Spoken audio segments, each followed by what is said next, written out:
인터넷에 올라온 대한민국 미스터리 종족이라는 글이 있습니다. 그 중에 일부를 좀 소개합니다. 자국의 축구리그 선수 이름도 모르고 축구장도 썰렁하지만 월드컵 때만 되면 700만 명이 거리로 쏟아져 나와서 외신으로부터 조작이라는 말까지 들었던 종족. 6년 동안 영어 공부만 하고도 외국인과 한마디 대화도 못하는 허무한 종족. 비쌀수록 덥석 구매하는 미스터리 종족. 목소리 큰 놈이 이기는 야생 종족. 아무리 큰 재앙이나 열받는 일이 닥쳐도 1년 내에 잊어버리고 또 되풀이하는 메멘토 종족. 이게 우리나라 특징이래요. 근데 그거보다 가장 뚜렷한 한국인의 특징은 생각해보면 빨리빨리 문화인 것 같아요. 지금은 많이 달라졌지만 예전에 보면 버스가 저 멀리서 오면 사람들이 인도에 뛰어내려갑니다. 먼저 타려고. 그러다가 버스에 밟히는 사람도 봤어요. 어떤 사람은 또 자판기에서 커피를 뽑아 먹을 때 못 기다리죠. 뚜껑을 이제 그 자판기 커피 나오는 데다가 손 넣고 기다리다가 손 디는 사람도 봤고, 자판기에 커피 내려오는데 허리 굽히고 언제 내려오나 얼마나 떨어졌나 이러고 보는 사람도 있고, 식당 가면은 이렇게 주문하는 사람도 있죠. 여기 제일 빨리 되는 게 뭐예요? 어떤 사람은 중국집에 앉자마자 나무젓가락 딱 까면서 이야기합니다. 짜장면 한 개 주세요. 너무 마음이 급해요. 어떤 사람은 아이스크림도 이렇게 핥아 먹는 게 안 되죠. 그냥 덥석 삼키다가 막 인상 쓰고, 사탕 깨물어 먹다가 입 부러지고, 막 컵라면 3분 기다리는 것도 그렇게 힘들어하고. 한국 사람들이 참 성격이 급합니다. 그러다 보니까 뭐 최근에 그런 일도 벌어지는 것 같아요. 아파트도 막 확 짓다가 이 부실 공사나고, 운전도 또 얼마나 사람들이 급하게 하는지 모르겠어요. 어느 아내가 남편의 급한 성격이 늘 걱정됐답니다. 운전할 때마다 불안한 거예요. 아내가 아무리 잔소리를 해도 남편이 듣질 않습니다. 그래서 고민 끝에 남편의 그 운전하는 유리창 옆에다가 이런 메모를 갖다 붙여놨어요. 사랑하는 당신, 운전할 때는 항상 찬송가를 부르세요. 당신이 만약 60km로 달릴 때는 내가 매일 기쁘게 주의 길을 행함을, 이 노래를 부르세요. 그리고 당신이 80km로 달릴 때는 귀하신 주여 날 붙드사 주께로 날마다 더 가까이를 부르세요. 100km로 달릴 때는 나 이제 갑니다를 부르시고, 120km 달릴 때는 요단강 건너가 만다리를 부르세요 라고 그랬어요. 세상이 다 급해요. 얼마나 급한지 모르겠어요. 일도 빨리 하는 사람이 능력이 있다라고 자꾸만 세상에서 이야기하고, 다 빨리빨리 가는데 혼자만 느리게 갈 수 없는 거 아닙니까? 남들이 달리니까 나도 달리게 되고, 사회가 다 그러니까 그런 거죠. 또 가만히 생각해 보면 최근에 우리가 영끌이란 말이 익숙하죠. 영끌이란 말도 뭡니까? 다른 사람들 다 집 사니까 나도 집 사야 되는 거예요. 같이 뛰어야 되는 것입니다. 근데 결과가 어떻습니까? 다 빚으로 사지 자기 돈으로 삽니까? 날짜가 딱 되면 은행에 빚은 이자는 내야 되고, 그러다 보니까 빚 갚으려고 빨리빨리 일하고 절대로 멈출 수 없는 인생이 된 거죠. 이제는 절대로 멈출 수 없는 인생이 돼버린 것 같아요. 어느 순간. 모든 사람들이 멈추는 순간 빚에 눌려서 감당이 안 되니까 멈춘다라는 말만큼 지금 무서운 말이 없는 시대가 돼버린 것 같습니다. 누가 이런 시를 썼어요. 가던 길 멈춰서서 잠시 주위를 바라볼 틈도 없다면 얼마나 슬픈 인생일까. 나무 아래 서 있는 양이나 젖소처럼 한가로이 오랫동안 바라볼 틈도 없다면, 숲을 지날 때 다람쥐가 풀숲에 개양 감추는 것을 바라볼 틈도 없다면, 햇빛 눈부신 한낮 밤하늘처럼 별들 반짝이는 강물들을 바라볼 틈도 없다면, 사랑하는 아이의 눈길과 발을, 그리고 뛰어다니는 천진난만함을 바라볼 틈도 없다면, 또 사랑하는 이의 눈가에서 시작한 미소가 입술로 번지는 것을 기다릴 틈도 없다면, 가던 길 멈춰서서 잠시 주위를 바라볼 틈도 없다면 얼마나 슬픈 인생일까. 멈출 수 없는 인생만큼 슬픈 게 없다라고 이야기하죠. 그걸 다 알아요. 뭔가 멈춰야 된다는 건 알겠는데 그게 쉽지가 않다라는 게 문제죠. 실제로 삶 속에서 뭔가 이렇게 멈춰보신 경험들이 있습니까? 그게 자이든 타이든 간에 멈춰보신 경험들이 있으세요? 우리가 어떤 경우에 예를 들어서 일을 잠깐 쉬거나 휴가를 간다고 해도 그 휴가 기간 동안도 멈추지 못하는 사람들이 꽤 많아요. 시간이 막상 주어져도 돌아가서 해야 될 일 걱정, 또 뭐 앞으로 한 달 후에 걱정, 돈 걱정, 자식 걱정, 건강 걱정, 그런 걱정거리들 때문에 마음은 계속 움직이고 있는 경우들이 너무 많다라는 거죠. 이렇게 쉬지 않고 계속 뭔가 움직이고 생각하고 염려하고 대비하고 이렇게 살아가는 우리의 인생을 보면서 하나님 뭐라고 하실까? 나중에 우리가 하나님 앞에 천국에 가서 하나님 앞에 서면 하나님이 과연 우리에게 뭐라고 하실까? 그런 생각이 문득 들었어요. 오늘 본문을 보면서 우리는 거기서 한 사람을 발견하는데 이 사람도 40년 동안을 쉬지 않고 달려온 사람이에요. 누구냐면 모세죠.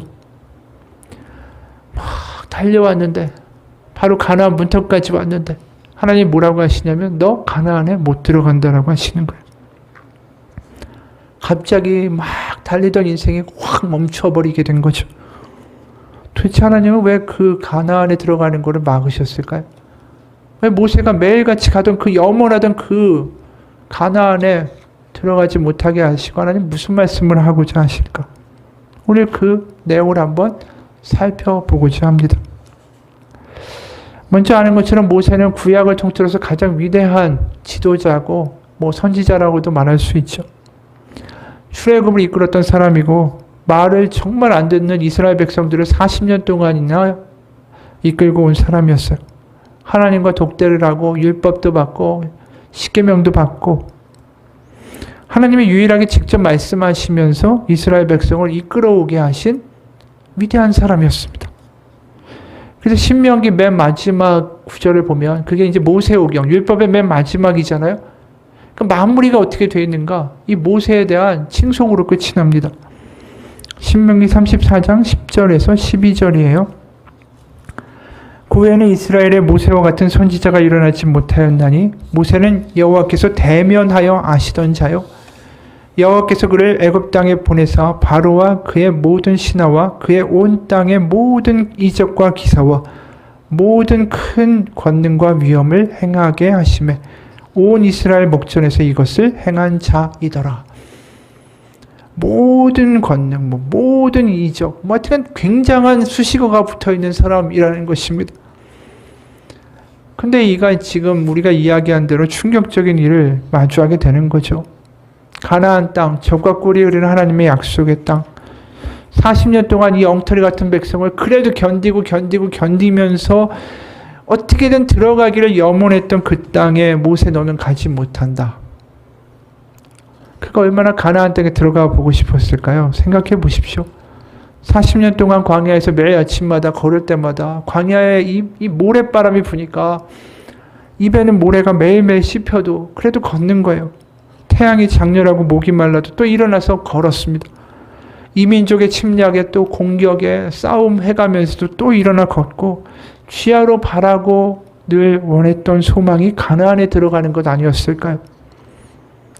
그가 하루하루 견딘 힘이 뭐였을까? 야, 가나안에 가면 이제 다 끝이 나겠다. 고생이 끝이 나겠다. 이런 거 아니었을까요? 근데 모세 너는 들어갈 수가 없다. 이것처럼 충격적인 이야기가 어디 있어요? 40년인데 하루 이틀도 아니고. 이제 뭔가 낙이 올 텐데 젖과 꿀이 흐르는 땅으로 들어갈 텐데 이제 그 앞에서 멈춰라. 그건 네게 아니다. 그럼 모세가 바로 네 알겠습니다 하나님 이렇게 대답할까요? 우리 같아도 네라고 바로 대답 못할 것 같아요. 실제로 모세가 하나님의 이 말씀을 듣고서 하나님 앞에 간청합니다. 신명기 3장 23절에서 27절입니다.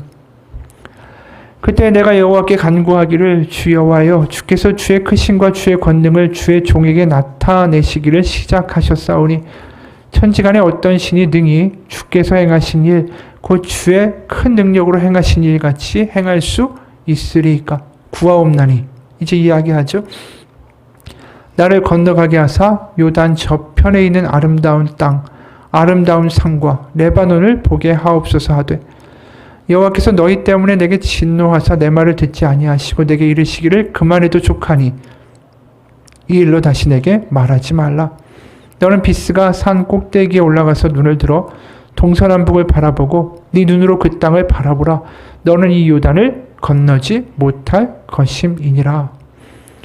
너는 여호와 수아에게 명령하고 그를 담대하게 하며 그를 강하게 하라. 그는 이 백성을 거느리고 건너가서 네가 볼 땅을 그들이 기업으로 얻게 하리라 하셨느니라. 요약하면 뭡니까? 모세가 여러 차례 간청하고 탄원했지만 하나님이 이렇게 말씀하시는 거예요. 더 이상 이 일로 나에게 말하지 말라. 너는 너의 후임자인 여호수아를 준비해라. 시켜라.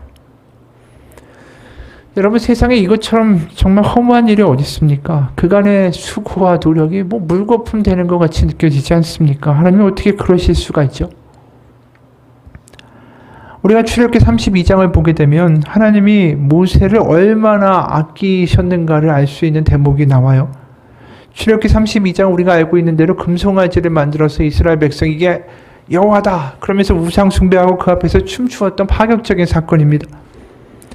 그때 9절과 10절을 보면 하나님이 모세에게 이렇게 말씀하시는 대목이 나옵니다.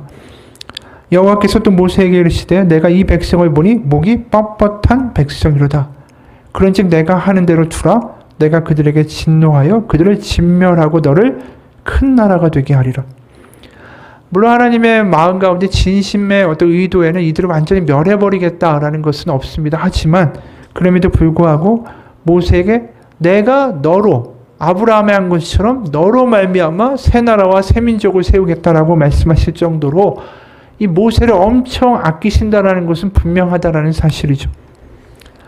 모세도 하나님이 자기를 그렇게 아끼신다라는 것을 분명히 알고 있습니다. 그런데 지금 자신은 가나안에 그렇게 가고 싶은데 하나님은 너 못 간다라고 말씀하시는 거예요. 너무 의외고 이해가 안 가죠. 그럼 그 이유가 뭘까? 그 이유를 본문 51절에 이렇게 말씀합니다. 이는 너희가 신광야 가데스의 무리바 물가에서 이스라엘 자손 중 내게 범죄하여 내 거룩함을 이스라엘 자손 중에서 나타내지 아니한 까닭이라. 이 가데스의 무리바 물 사건 때문에 지금 모세가 가나안에 못 간다라고 말씀하시는데 이 사건은 민수기 20장에 나옵니다. 백성이 이제 광야를 가다가 목이 말라요. 마실 물이 없습니다. 그러니까 모세에게 이제 항변하고 또다시 불평하고 대들기 시작합니다. 그게 민수기 20장 3절에서 5절이에요. 우리의 동족이 주님 앞에서 죽어 넘어졌을 때 우리도 죽었더라면 좋을 뻔하였소. 어쩌자고 당신들은 주님의 총애를 이 광야로 끌고 와서 우리와 우리의 가축을 여기에서 죽게 하는 거요. 어찌하여 당신들은 우리를 이집트에서 끌어내어 이 고약한 곳으로 데리고 왔소.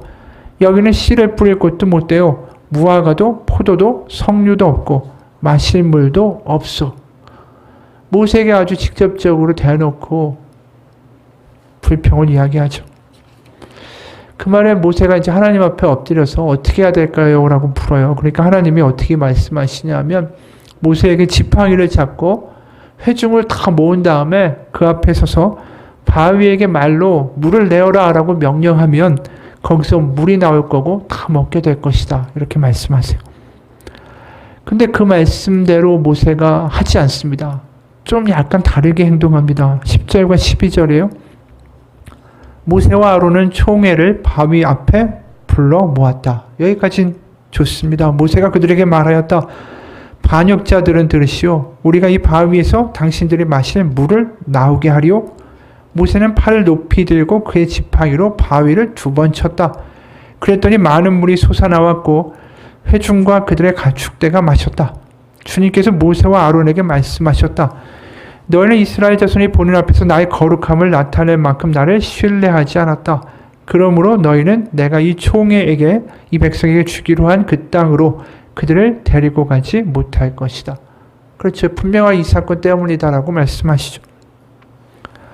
얼핏 보면 표면적으로는 하나님이 이제 말로 명하라고 했는데 반석을 2번 때렸다. 이것처럼 이게 문제가 된 것처럼 보여요. 근데 우리가 생각해 보면 좀 의아한 부분이 있어요. 이 말로 명령하라고 그랬는데 반석 2번 쳤으면 하나님의 말씀을 어긴 거 아닙니까? 그럼 물이 나오지 말아야죠. 그런데도 물은 펑펑 나왔어요. 애초에 그게 잘못된 행동이었다면 하나님이 물 안 나오시게 하면 되잖아요. 그리고 또 100번 양보한다고 해서 우리가 생각해 보면 모세가 단 한 번 실수한 게 그렇게 큰 일일까요? 이스라엘 백성들이 그동안 저질렀던 과오 생각해 보면 이거 한 번 그런 거 아니에요, 모세가. 이것 때문에 과연 가나안에 가지 못한다라고 하나님 하셨을까? 사실 여기서 문제가 되는 대목은 따로 있습니다. 모세의 발언을 보면 모세가 뭐라고 말을 하냐면 반역자들은 들으시오. 우리가 이 바위에서 당신들이 마실 물을 나오게 하리오. 모세가 백성들을 뭐라고 부릅니까? 반역의 물이라고 지칭하죠. 그리고 바위에서 물이 나오게 하는 주체가 누구라고 합니까? 하나님이 아니라 우리, 바로 모세와 아론 자신들이라고 지칭해요.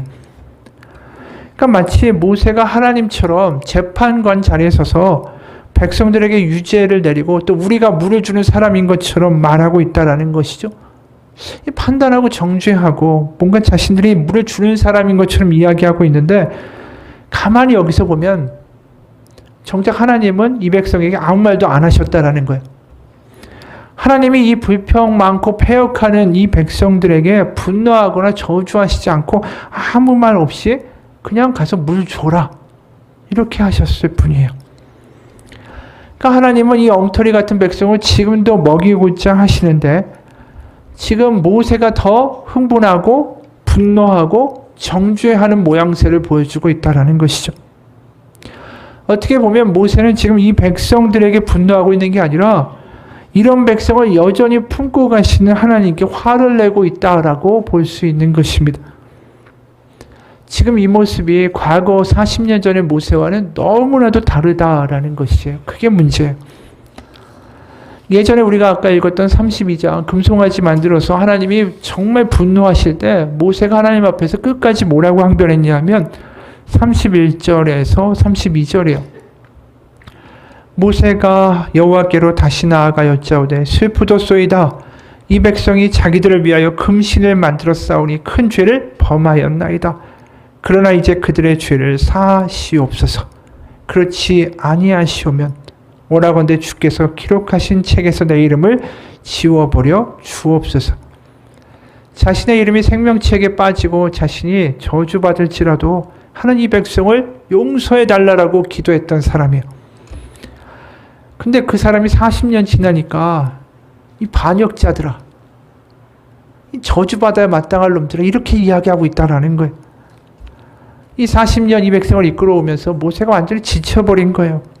하지만 그럼에도 불구하고 가나안이라는 목표를 향해서 그래도 꾸역꾸역 가고 있었던 것이죠. 그러니까 하나님은 모세에게 이렇게 말씀하시는 거죠. 멈출 때가 됐다라는 거예요. 이제 됐다. 이제 수고했다. 이제 여호수아에게 맡기라고. 여러분, 우리가 멈춰야 될 때를 잘 몰라요. 내가 얼마큼 변화됐고 내가 얼마큼 탈진했고 내가 얼마큼 지금 문제가 있는지 내 스스로를 인정하지 못합니다. 우리는 그냥 가는 거에 익숙해요. 왜요? 이렇게 살아왔으니까. 또 이렇게 살아가야 하니까. 근데 어느 순간 하나님이 우리를 멈추게 하실 때가 있다는 거죠. 열심히 집 사고 빚 갚고 열심히 돈 벌어서 뭔가 부양하고 살아가던 그런 인생이 갑자기 멈추어질 때가 있어요. 예상치 못한 사건이 터지기도 하고요. 건강이 나빠지기도 하고 갑자기 배신을 당하기도 하고. 우리 인생 가운데 이러한 경험들이 있다라는 거죠. 하나님을 믿고 사는데 내가 하나님 잘 믿고 사는데 갑자기 인생에 브레이크가 확 걸려버리는 사건들이, 우리가 이해가 안 가는 사건들이 종종 발생하곤 합니다. 사실 그건 믿지 않는 사람에게도 닥쳐오는 문제이기도 해요.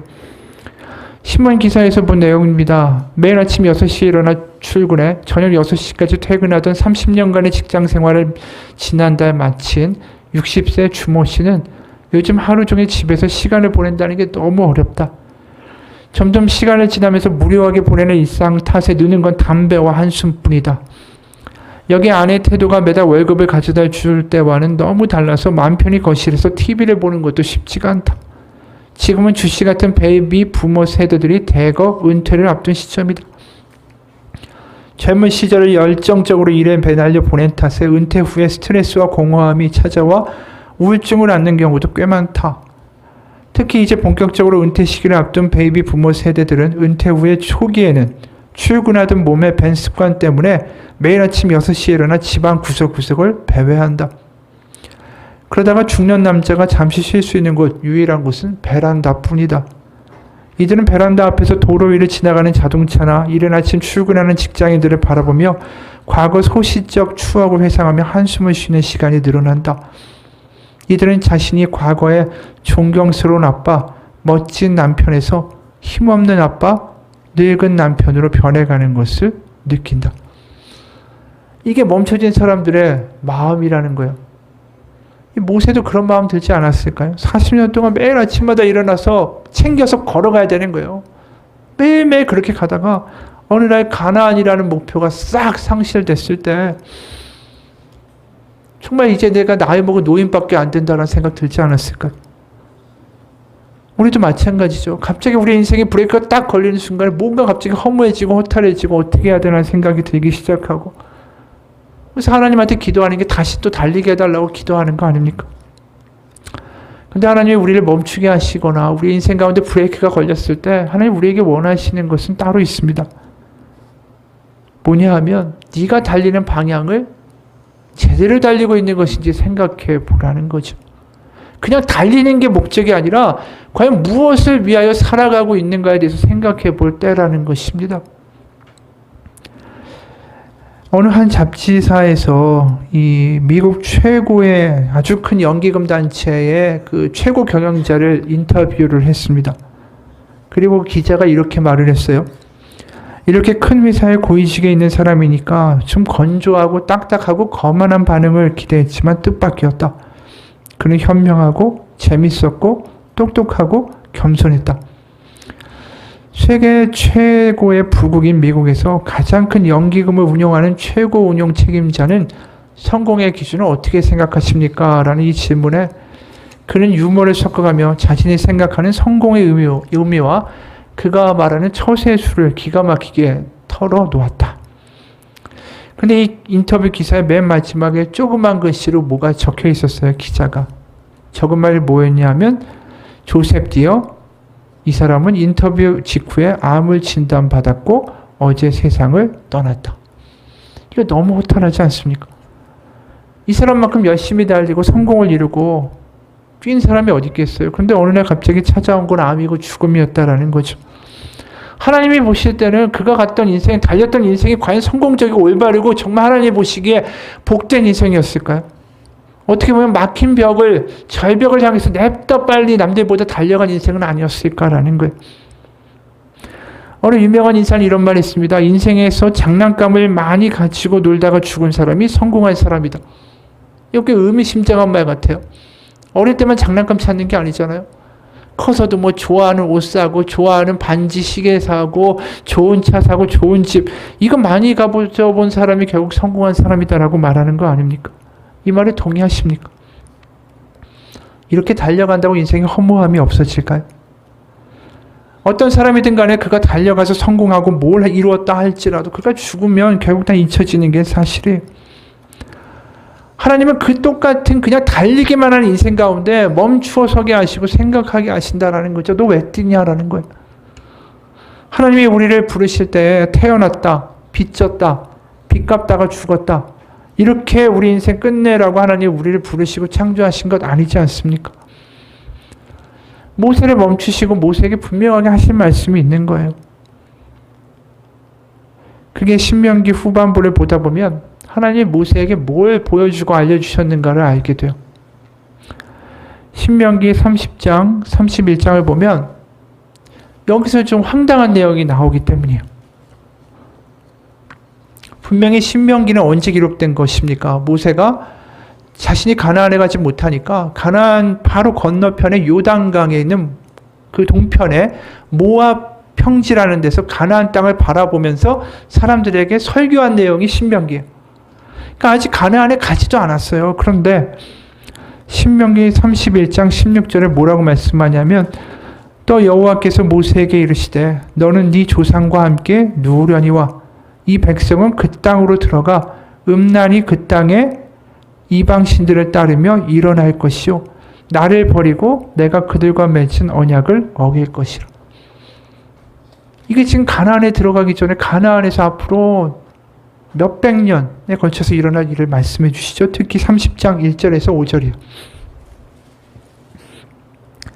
내가 너에게 진술한 모든 복과 저주가 내게 임함으로 네가 내 하나님 여호와로부터 쫓겨난 모든 나라 가운데서 이 일이 마음에 온전히 기억이 나거든.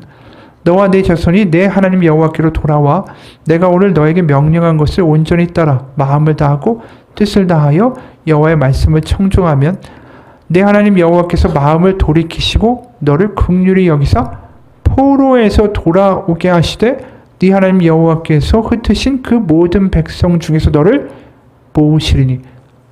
이게 무슨 황당한 이야기입니까? 지금 가나안에 들어가서 가나안 정복해야 되는 상황인데 포로로 끌려갔다가 돌아오게 하신다라고 말씀하세요. 그리고 4절에 보면 내 쫓겨난 자들이 하늘가에 있을지라도 내 하나님 여호와께서 거기서 너를 모으실 것이며 거기서부터 너를 이끄실 것이라. 네 하나님 여호와께서 너를 네 조상들이 차지한 땅으로 돌아오게 하사 내게 다시 그것을 차지하게 하실 것이며. 지금 가나안을 차지하지도 않았는데 거기서 쫓겨나서 포로로 갔다가 다시 돌아와서 그 땅을 얻게 될 것이다 라고 말씀하신다라는 거예요. 그러니까 지금 모세는 멈춰서 있지만 하나님으로부터 뭘 보고 있냐 하면은 그저 눈앞에 보이는 하루하루의 40년이 아니라 그것보다 훨씬 큰 하나님의 계획과 그림을 지금 모세가 보고 있다라는 거죠. 멈추어 섰지만 지금 이 일이 아쉬운 게 아니에요. 하나님의 커다란 계획 가운데 뭔가 움직이고 있고 하나님이 역사하고 계시고 이런 일이 있을 거다라는 거 하나님이 알게 하신다라는 거죠. 모세에게 멈춤의 시간은 그의 관점과 시각이 변화되는 시간이었어요. 야, 이 보이는 게 다가 아니구나. 이 가난에 들어가는 거 요 하나가 끝이 아니구나라는 것을 모세에게 분명히 알게 하신 거죠. 실제로 이스라엘 백성이 가나안을 정복하지만 나중에 나라를 세우고 우상 숭배하다가 쫓겨나고 포로 갔다가 회개하고 돌아오게 됩니다. 근데 참 의미심장한 건 뭔지 아십니까? 이 구약의 맨 마지막이 그렇게 끝나고 있다는 거예요. 그러니까 지금 모세가 신명기 마지막에서 가나안에 못 들어가면서 멀리 산 위에서 바라보면서 앞으로 이 백성에게 일어날 일들을 알게 되고 하나님의 큰 그림을 보고 있는데 구약의 맨 마지막까지 보고 있다는 거죠. 실제로 히브리인들, 그러니까 유대인들이 지금 보고 있는 구약 성경의 순서는 우리와는 좀 다릅니다. 그래서 역대하 36장이 그들의 구약 성경의 맨 마지막인데 거기에 실제로 이렇게 끝나요. 지금 신명기에 나와 있는 예언 그대로예요.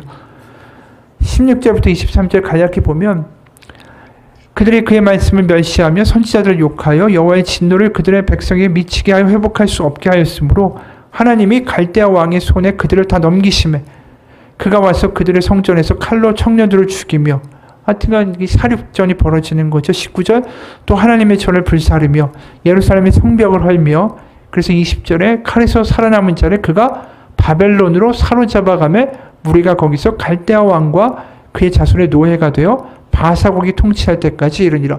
끌려간다라는 거죠. 그대로 이루어지고 그 다음에 22절부터 23절은 돌아오는 이야기예요. 바사의 고레스 왕 원년에 여호와께서 예레미야의 입으로 하신 말씀을 이루시려고 여호와께서 바사의 고레스 왕의 마음을 감동시키심에 그래서 23절 바사 왕 고레스가 이같이 말하노니 하늘의 신 여호와께서 세상 만국을 내게 주셨고 나에게 명령하여 유다 예루살렘의 성전을 건축하라 하셨나니 너희 중에 그의 백성된 자는 다 올라갈지어다.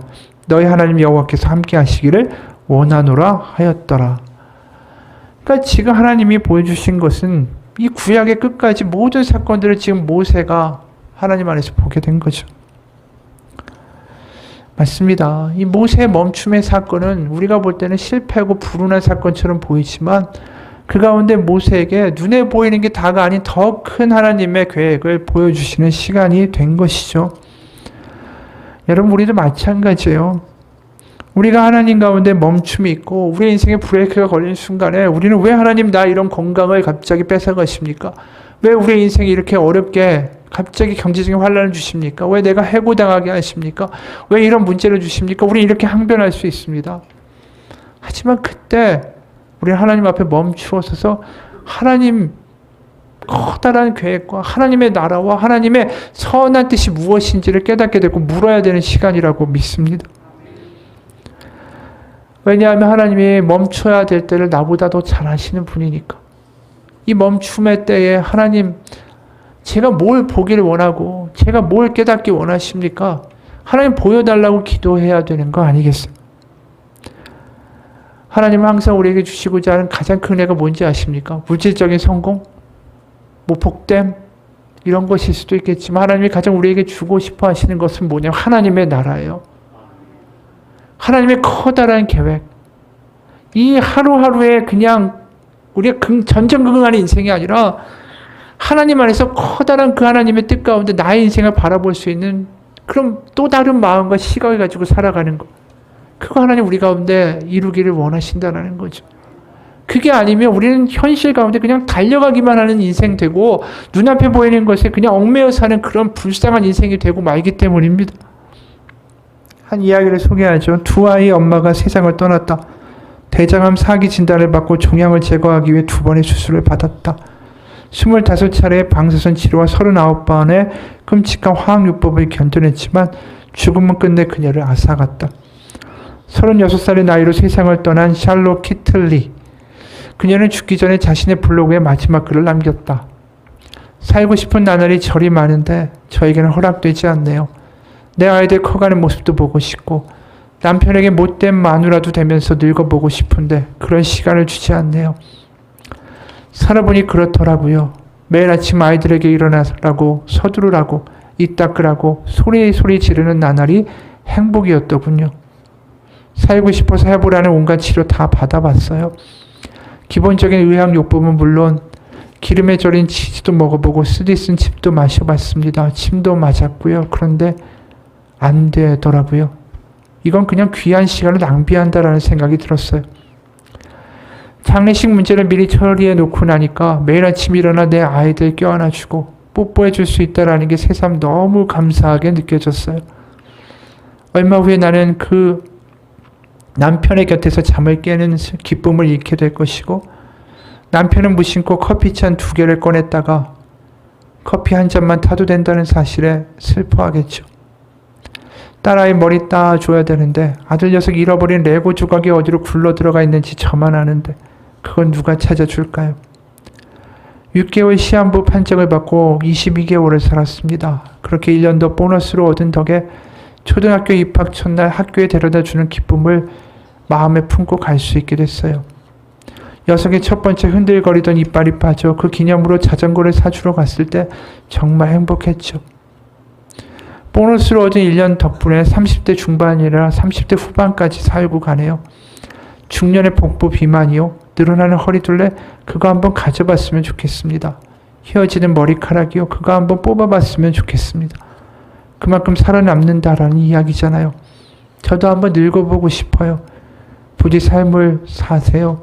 그리고 그 순간순간을 기뻐하고 감사하세요. 전 여러분이 부럽습니다. 이 아이를 읽으면서 그런 생각이 들죠.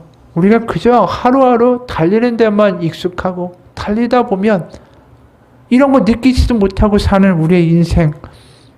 하나님이 우리의 그런 인생 보면서 뭐라고 하실까요? 너 왜 이렇게 뛰냐라고 말씀하시지 않을까요? 너 왜 그렇게 사냐고 말씀하시지 않을까요? 여러분, 오늘과 같은 내일이 평생 이어지지 않습니다. 언젠가는 끝이 날 수밖에 없어요. 그냥 달리고 살아간다라는 게 능사가 아닙니다. 과연 나는 왜 하나님이 택하셨으며 나는 무엇을 위하여 이 땅을 살아가는가? 한번 생각해 봐야 되지 않을까요? 이야기 하나 더 소개하죠. 지옥에 떨어진 한 죄인에게 가브리엘 천사장이 물었대요.